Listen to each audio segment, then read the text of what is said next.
Привет, друзья! Добро пожаловать на самый жаркий канал. Скоро у нас будет крещение, а я жарю яичницу на улице. И не просто яичницу жарю, а на варочной, готовочной панели на абсолютно новой, концептуально новой печи для русской бани.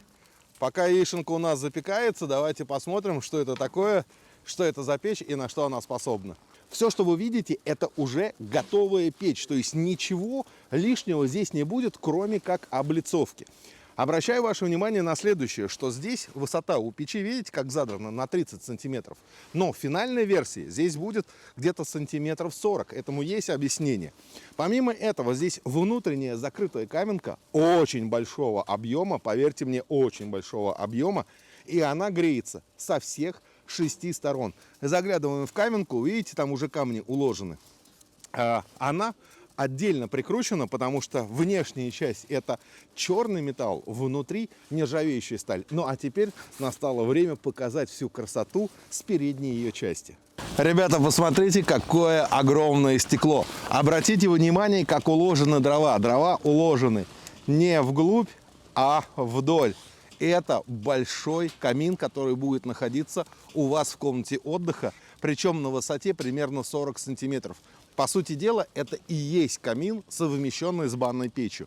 Помимо этого, дверца от Харда, компания Стальмастер, она не греется, абсолютно в отличие от пока верхнего рычажка, который управляет ходом газа, в зависимости от того, куда его необходимо направить. И, естественно, есть точно такая же, как и на каминах, регулировка горения. Активное горение и неактивное горение.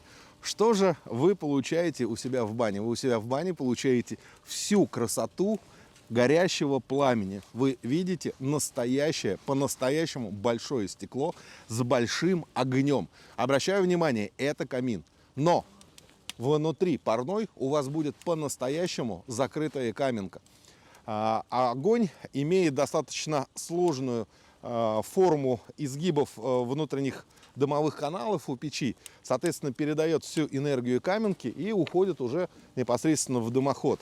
Я думаю, что весной, ну может быть летом 2022 года, эта печь в законченном виде уже поступит в продажу. Ждите горячего анонса, ну и, конечно же, теста этой замечательной печи. И возвращаясь к яичнице, хочу заметить, что эта печь, так же как и камин, позволит нагреть и комнату отдыха, и также, скорее всего, будет иметь варочную, готовочную поверхность, на которой вы сможете не только приготовить яичницу, но и заварить себе чай для банных процедур. На этом я с вами прощаюсь. Всего доброго, легкого пара. Названия у печи пока нету. Выпускает Стальмастер. До свидания.